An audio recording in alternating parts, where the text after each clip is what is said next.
जय हिंद साथियों, कैसे हैं आप सब। स्वागत है आपका एक बार फिर आपके अपने YouTube channel Shri Shyam classes में।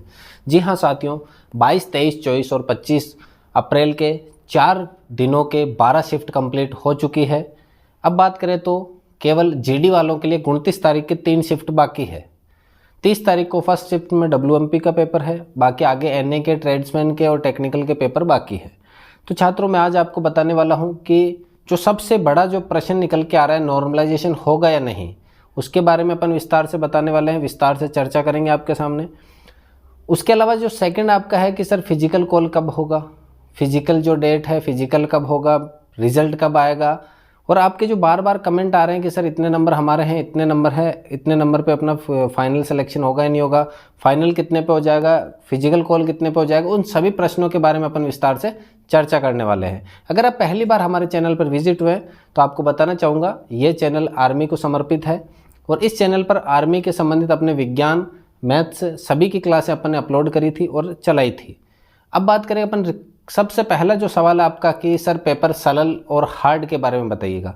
साथियों, 12 शिफ्टें हो चुकी है आर्मी जीडी की, उसमें से कम 6 से 7 शिफ्ट बात करें तो बिल्कुल सरल आई थी। 8 शिफ्ट ले लेते हैं, 8 शिफ्ट बिल्कुल सरल आई थी। जैसे 22 की सुबह की जो शिफ्ट थी सबसे सरल शिफ्ट की अभी तक तुलना करें 12 में, सबसे पहली जो शिफ्ट थी 22 की जो पहली शिफ्ट थी वो सबसे सरल थी। उसके बाद जैसे जैसे शिफ्टें बढ़ती गई, कुछ में सरल आया, किसी में फर्स्ट शिफ्ट सरल आई, किसी में सेकंड। लेकिन यहाँ ध्यान देने योग्य बात यह है कि ARO के हिसाब से शिफ्ट चली थी। अलग अलग ARO में अलग अलग प्रकार के प्रश्न देखने को मिले हैं छात्रों के द्वारा, तो हो सकता है वहाँ की कट ऑफ भी अलग हो, नॉर्मलाइजेशन में भी फर्क पड़े। अब साथियों का सबसे बड़ा सवाल है सर नॉर्मलाइजेशन होगा या नहीं होगा। देखिएगा साथियों, नॉर्मलाइजेशन का नियम यह कहता है कि अगर एक शिफ्ट से ज़्यादा आपके एग्ज़ाम हो, कोई भी एग्ज़ाम हो, अगर एक शिफ्ट से ज़्यादा हो तो आपके नॉर्मलाइजेशन होने की प्रबल संभावना रहती है। पहली बात तो प्रबल संभावना है नॉर्मलाइजेशन की, क्योंकि अगर एक से ज़्यादा शिफ्ट में है पेपर तो अब आपको भी पता है किसी शिफ्ट में बिल्कुल सरल आया, किसी में हार्ड आया, तो वो अपने आप नॉर्मलाइजेशन करेंगे। और नॉर्मलाइजेशन में छात्रों की डिमांड है कि 5 नंबर, 6 नंबर, 7 नंबर कितने बढ़ेंगे। साथियों, ये अपन नहीं बता सकते कि कितने बढ़ेंगे कितने घटेंगे, क्योंकि ये आर्मी की अंदरूनी बातें, आपको कभी भी पता नहीं चलेगा कि आपके नंबर कितने आए। अगर आप RTI लगाते हैं तो आपको बताया जाएगा कि आपके इतने नंबर थे, इतने पे मेरिट गई है। उसके अलावा कोई चांस नहीं है कि आपको कितने नंबर आए, कितने वालों का सिलेक्शन हुआ, कितने का नहीं हुआ, वो आपको कभी भी पता नहीं चलेगा साथियों। तो रही पहला सवाल जो आपका था नॉर्मलाइजेशन होगा या नहीं होगा। साथियों, लगभग पूरा चांस है नॉर्मलाइजेशन होने का, क्योंकि शिफ्टों के अंदर अंतर बहुत ज़्यादा देखने को पता चला है। अगर बात करें मैथ्स और रीजनिंग, सभी शिफ्टों में लेवल एक जैसा रहा है मैथ्स रीजनिंग का, यानी बच्चों वाले मैथ्स रीजनिंग दिए सबसे सरल, यानी हर कोई 20 सवालों में से 18, 17, 19, 18, 17, 19 और ज़्यादातर जो इंटेलिजेंट छात्र 20 के 20 सही कर रहे हैं। GS के लेवल की बात करें, कुछ शिफ्टों में बिल्कुल ईजी दे दिया, 10-12% आराम से छात्र कर रहे हैं। कुछ शिफ्टों में इतना लेवल हाई कर दिया गया कि 6-7 सवाल करते हुए पसीने छूट रहे हैं छात्रों के, 6-7 सवाल हल करते समय पसीने छूट रहे हैं छात्रों के। बात करें GS की, अपने GK की, GK का लेवल भी बहुत हाई रखा गया था।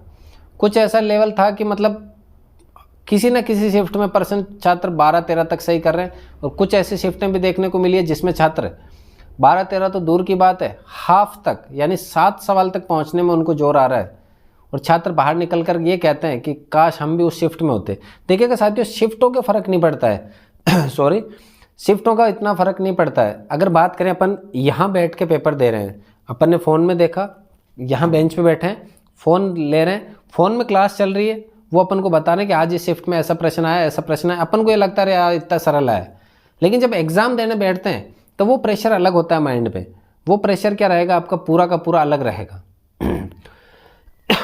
सॉरी, वो पेपर का जो एग्ज़ाम का माहौल है, माइंड पे प्रेशर है, सिलेक्शन लेने का प्रेशर है, घर वालों की टेंशन, बाहर की टेंशन, पैसों की टेंशन, सब कुछ टेंशन उस 1 घंटे के अंदर आपके माइंड पे घूमती है, और उस 1 घंटे में इन सभी टेंशनों के बीच में आपके प्रश्नों के उत्तर भी घूमते हैं। तो कई बार ऐसा होता है कि टेंशन हावी हो जाती है, प्रश्न के उत्तर पीछे छुप जाते हैं। उस वजह से जो प्रश्न सरल से सरल होता है वो उस एग्ज़ाम के डर के माहौल में आपसे गलत हो जाता है, तो वहाँ सिचुएशन अलग रहती है। अपन यहाँ लाइब्रेरी में बैठ के पढ़ते हैं, ये सिचुएशन अलग है, दोनों अलग रात दिन का फ़र्क है। पहला दफ़ा नॉर्मलाइजेशन होगा नहीं होगा, हाँ छात्रों जरूर होगा, 100% नॉर्मलाइजेशन होने की प्रबल संभावना है। दूसरा है सर रिजल्ट कब तक आएगा। तो देखिए कि साथियों, अभी तो आपने एग्जाम दिया, अभी तो एग्जाम चल रहे हैं, पहले से ये सवाल है कि रिजल्ट कब आएगा। फिर भी बताना चाहूँगा कि रिजल्ट अगर पिछले साल की तुलना में बात करें तो पिछले साल को ऐसा था कि लगभग एग्जाम, जो फाइनल एग्जाम था उसके लगभग 20-22 दिनों के अंदर एग्जाम रिजल्ट आ चुका था। तो आपकी भी लगभग बात करें तो मई के 20 से 25 मई, लास्ट 30 मई से पहले पहले आपका रिजल्ट आने की पूरी संभावना है। 30 मई से पहले पहले पूरा रिजल्ट आ जाएगा, आपके सामने मिल जाएगा आपको देखने को। रिजल्ट कब आएगा? मई के लास्ट वीक तक आ जाएगा। अब बात करें फिजिकल की डेट कब आएगी सर, तो देखिएगा साथियों, लगभग फिजिकल के लिए आपको 45 से 60 दिन का समय दिया जाता है। तो मई का महीना माने 30 दिन, उसके अलावा माने तो अपन 15 दिन माने तो 45 दिन होते हैं, यानी जून के 15 जून के बाद में फिजिकल होगा। तो संभावना यही है कि जून के लास्ट तक फिजिकल कॉल भी हो जाए। तो साथियों, जून के लास्ट तक फिजिकल कॉल होने की प्रबल संभावना है। तो ये था आपका दूसरा सवाल कि सर फिजिकल कॉल कब तक हो जाएगा। तो फिजिकल कॉल हो जाएगा आपके जून के लास्ट में दिन तक। अब तीसरा सवाल, सर जो छात्र बचे हैं जिनकी 3 शिफ्टें बाकी हैं उनको क्या पढ़ना चाहिए, WMP को क्या पढ़ना चाहिए, अदर टेक्निकल वेक्निकल इनको क्या पढ़ना चाहिए। तो साथियों ये कहना चाहूँगा, अभी जो पेपर का पैटर्न चल रहा है उसी पैटर्न को फॉलो करना है आपको। मैथ्स रीजनिंग आपके बिल्कुल सरल आ रहे तो उनको टाइम थोड़ा कम कर दो। GS अगर लेवल की आ रही है, बॉटनी के सवाल आ रहे हैं, न्यूमेरिकल आ रहे हैं, तो उनको टाइम देना ज़्यादा स्टार्ट कर दो, क्योंकि वो टाइम अगर उनको दोगे तो आपका भी भला होगा, 2-4% ज़्यादा सही होंगे और आपका नैया पार हो सकती है।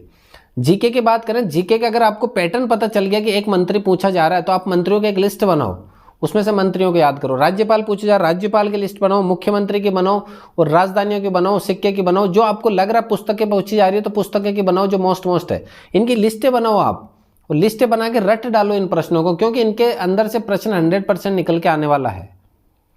रही बात कि सर क्या ये प्रश्न वापस रिपीट हो सकते हैं, जी हाँ रिपीट हो सकते हैं। आपने देखा होगा कई शिफ्टों में ऐसा हो रहा है कि सर ये प्रश्न तो उस शिफ्ट में भी आया था, ये इस शिफ्ट में भी आ गया। आयोडीन चमकीली जो धातु है बार बार पूछा जा रहा है वो। तो आपको क्या करना है, 22, 23, 24 और 25 4 दिनों की 12 शिफ्ट के प्रश्न एक जगह लिख के रखने हैं।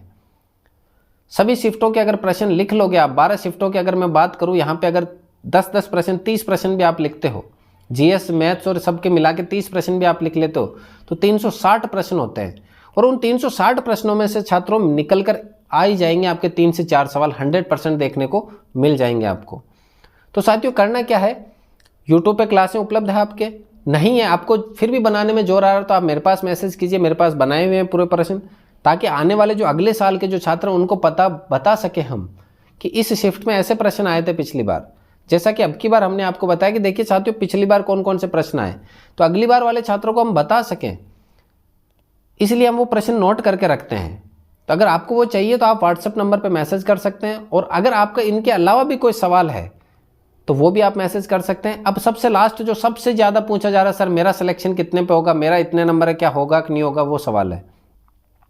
तो साथियों सबसे ज़्यादा जो सवाल है, मेरे पास कॉल आते हैं, मैसेज आते हैं, व्हाट्सएप मैसेज, सर मेरे इतने नंबर है, इतने पे होगा कि नहीं होगा। तो मैं ज़्यादातर तो पर्सनली जवाब दे देता हूँ रात के समय। लेकिन अगर बात करें सबका, मैं एक बायोडाटा के अकॉर्डिंग बात करूँ, सब जिलों का एक कॉमन सा निकालूँ मैं कट ऑफ, तो कॉमन कट ऑफ की मैं बात करूँ तो 25 से 30 के बीच में अगर आपके सवाल है तो आप फिजिकल की तैयारी कर सकते हैं। चाहे आप किसी भी ARO से हो, आप चाहे हाईएस्ट नंबर वाले ARO से हो, चाहे लोवेस्ट नंबर वाले ARO से हो, आप किसी भी ARO से हो, अगर 25 से 30 के बीच में है तो आप दौड़ शुरू कर दीजिएगा अपनी। सुबह से शाम रनिंग कीजिएगा, उसके अलावा पढ़ाई को समय दीजिएगा। पढ़ाई ज़रूरी है आगे के समय के लिए भी, और रनिंग वगैरह इनको भी समय दीजिएगा, ताकि अभी आपके कंपटीशन 2 या 3 छात्रों में से एक को सेलेक्ट करेंगे अभी एग्ज़ाम में, लेकिन जो फिजिकल कॉल होगा उसमें 100 में से 20 से 25 छात्रों को लिया जाएगा। तो वहाँ कंपटीशन हो गया आपके 5 के बीच में, तो वो कंपटीशन और भी भारी है छात्रों। अभी पहला स्टेप जो है आपने एग्ज़ाम पास करोगे, वो स्टेप तो छोटा है, आगे बड़ा स्टेप आने वाला है फिजिकल का। जो छात्र ज़्यादा फिजिकल के बहुत एबिलिटी रखते हैं, फिजिकल बहुत अच्छा करते हैं, वो छात्र एग्ज़ाम में रह जाते हैं, और जो एग्ज़ाम पास करते हैं वो फिजिकल में रह जाते हैं। कुछ एक ऐसे छात्र होते हैं जो मल्टी टैलेंटेड होते हैं, जो दोनों तरफ रखते हैं, दोनों पाँव बात करें दोनों तरफ इंटेलिजेंट रहेंगे, वही छात्र नैया पार करेंगे उन्हीं की। फाइनल की बात करें, फाइनल के अंदर देखा जाएगा एक बार फिजिकल कितने छात्र करते हैं, कितना रेशियो रहता है, उसके बाद फाइनल की ओर बढ़ेंगे अपन। और फाइनल की बात करें 160 प्लस अगर आपके है बड़े वाले ARO में जहां मेरिट हाई जाती है, तो आपका फाइनल भी हो सकता है। और कट ऑफ के बारे में एक डिटेल से वीडियो पर लेकर आएंगे, अभी अपन सिर्फ आपके कमेंट को नोट कर रहे हैं। कौन से यारों से आप हो, कौन से यारों से हो, कौन से नंबर आए आपके, कितने नंबर है, तो उसके अकॉर्डिंग अपन एक कट ऑफ जारी करेंगे। तो आपको सिर्फ कमेंट करना है कि सर मैं इस एआरओ से हूँ, इतने नंबर आए, मेरा सिलेक्शन होगा या नहीं होगा। उन कमेंट को अपन नोट करेंगे, फिर बात करेंगे इतने एक एआरओ से इतने क्वेश्चन आ चुके हैं, इतने जवाब अपन, इतने कमेंट आ चुके हैं अपने पास, तो उस एआरओ की अपन अलग मेरिट निकालेंगे। हर एक एआरओ की अपन अलग मेरिट निकालने की कोशिश करेंगे। उसके लिए अपन आंकड़े इकट्ठे कर रहे हैं, ऐसे नहीं कि बिना कुछ झंझट के अपन बोल देंगे, नहीं, हम एक आंकड़े इकट्ठे कर रहे हैं, उसके अकॉर्डिंग अपन बात करेंगे। तो साथियों ये थी अपनी क्लास। आज की क्लास में अपन ने बात करी नॉर्मलाइजेशन की, फिजिकल डेट की, रिजल्ट डेट की। तो नेक्स्ट क्लास में अपन बात करेंगे कट ऑफ के बारे में। तब तक के लिए मिलते हैं अगली क्लास में, जब तक के लिए जय हिंद, वंदे मातरम।